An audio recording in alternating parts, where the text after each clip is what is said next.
The concept of banning cars, whether partially or entirely, represents a radical proposition. It is an idea that carries with it a complex web of potential consequences, both positive and negative. Such a policy would fundamentally reshape societies and economies. The true impact of any car ban depends critically on its scope and the meticulousness of its implementation. A citywide ban differs vastly from a national one, and the success of either hinges on comprehensive planning and robust alternative provisions. One of the most immediate and profound benefits of a car ban would be a dramatic improvement in air quality. Vehicle emissions are a primary contributor to atmospheric pollution. Eliminating them would have far-reaching positive effects. A significant reduction in greenhouse gas emissions would be observed.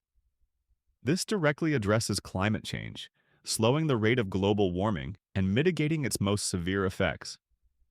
It represents a crucial step towards environmental sustainability. Furthermore, there would be a drastic decrease in particulate matter pollution. These microscopic particles, often invisible, are highly damaging to human health. Their reduction would lead to cleaner, more breathable air for everyone.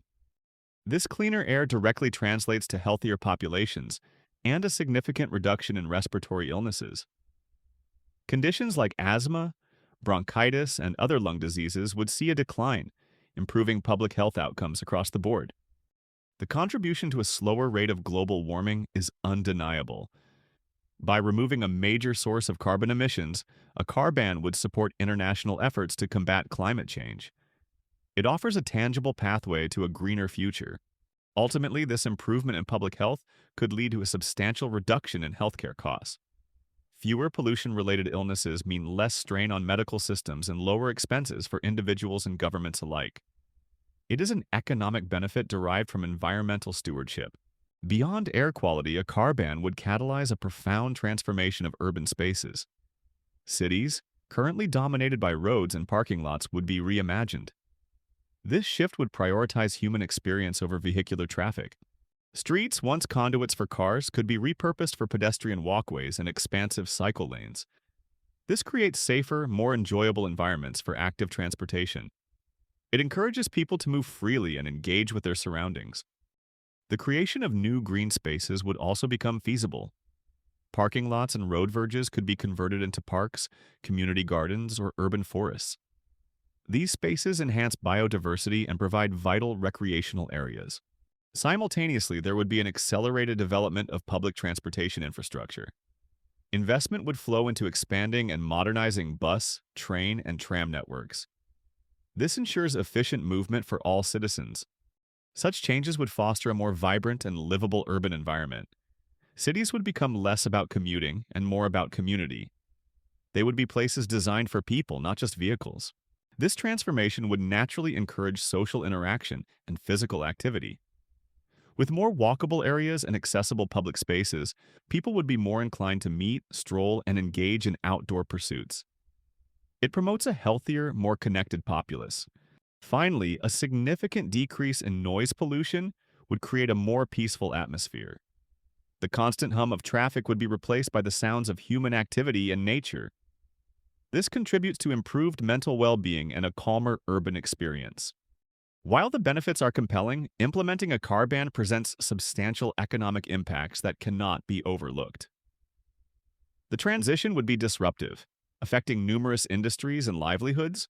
There would be significant losses for the automotive industry.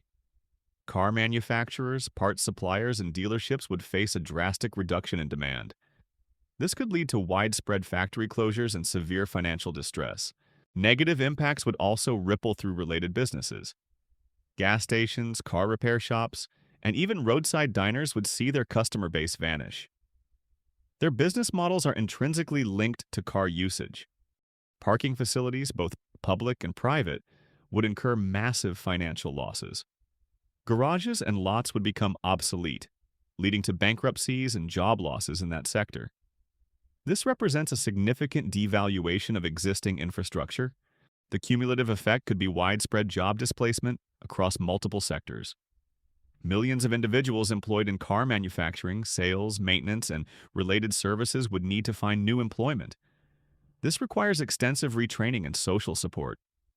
The high cost of transitioning to alternative transportation systems is another major hurdle. Building new public transit networks, cycling lanes, and pedestrian infrastructure requires immense financial outlay. These are not minor investments. Furthermore, it requires considerable investment in new infrastructure to support the car-free paradigm. This includes not only transport but also logistics for goods delivery and emergency services. The scale of this undertaking is enormous. A car ban also raises major accessibility concerns, particularly for vulnerable populations and those in specific circumstances. Ensuring equitable access for all citizens becomes a paramount challenge. Individuals with disabilities would face significant difficulties. Cars often provide the only reliable and accessible mode of transport for many, especially those with mobility impairments. Alternative solutions must be universally accessible. Challenges would also emerge for those living in remote areas. Public transport options are often sparse outside of urban centers. A car ban could isolate these communities, limiting their access to essential services and employment. Many individuals are reliant on cars for work or essential services. Tradespeople, delivery drivers, and emergency personnel depend on vehicles for their livelihoods and duties. Comprehensive alternative logistics would be crucial. Navigation challenges would increase for the elderly. Many older adults rely on the convenience and familiarity of driving for independence. Adapting to new, potentially complex public transport systems could be daunting. Increased difficulty would also be experienced by families with young children. Transporting multiple children, car seats, and associated gear without a private vehicle presents significant logistical hurdles. Daily routines would be profoundly impacted. Therefore, any car ban requires careful planning and robust alternative options to mitigate these accessibility issues. Solutions must be inclusive, practical, and widely available to ensure no one is left behind. The success of any car ban hinges entirely on the availability and efficiency of alternative transportation. Without viable, convenient, and comprehensive options, such a policy would be unsustainable and deeply unpopular. The transition must be seamless for citizens. Well-developed public transit systems are an essential component of these alternative systems. This includes extensive networks of buses, trains, and trams that are frequent, reliable, and affordable. They must cover all necessary routes and destinations. Dedicated cycling infrastructure is equally vital. Safe, separated bike lanes and secure parking facilities encourage cycling as a primary mode of transport. This promotes active lifestyles and reduces reliance on motorized vehicles. Safe pedestrian walkways are fundamental. Cities must be designed for walking, with wide, well-maintained sidewalks, clear signage, and accessible crossings. This encourages short-distance travel on foot and enhances urban livability. Readily available ride-sharing services, utilizing electric vehicles or public transport connections, could also play a role. These services would cater to specific needs, such as carrying heavy loads or traveling to less accessible areas. They offer flexibility within a car-free framework. Beyond infrastructure, a car ban requires a fundamental shift in societal mindset. Generations have grown up with the car as a symbol of freedom and convenience. Overcoming this ingrained cultural reliance is a significant undertaking. It encourages embracing alternative modes of transport as the new norm. People would need to adapt to walking, cycling, and using public transit for daily commutes and errands. This shift requires education and positive reinforcement. Ultimately, it means adapting to a new way of life. This transformation would redefine urban living, community interaction, and personal mobility. It is a profound societal change that promises a different, potentially better future. Please like this video, share, and subscribe. See you next time.